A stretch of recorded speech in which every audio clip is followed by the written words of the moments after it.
পাবনায় পরিবহন শ্রমিক ইউনিয়নের ত্রিবার্ষিক সাধারণ সভা অনুষ্ঠিত। শনিবার নূরজাহান কমিউনিটি সেন্টারে পাবনা জেলা ট্রাক, ট্যাঙ্ক লরি ও কাভার্ড ভ্যান শ্রমিক ইউনিয়নের ত্রিবার্ষিক সাধারণ সভা অনুষ্ঠিত হয়েছে।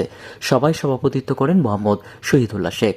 সভাটি পরিচালনা করেন, সাংগঠনিক রিপোর্ট পেশ করেন সংগঠনের সাধারণ সম্পাদক, প্রখ্যাত শ্রমিক নেতা অ্যাডভোকেট শামসুর রহমান শিমুল বিশ্বাস।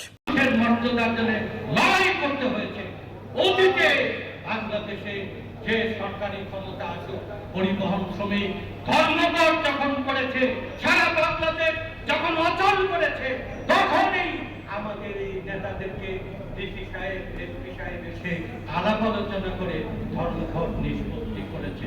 তখন আমাদের এই নেতাদের অনেক কথাই তারা শুনেছে, তাৎক্ষণিক যেটুকু সেটুকু বাস্তবায়ন করেছে, আর অন্যগুলো ভবিষ্যৎ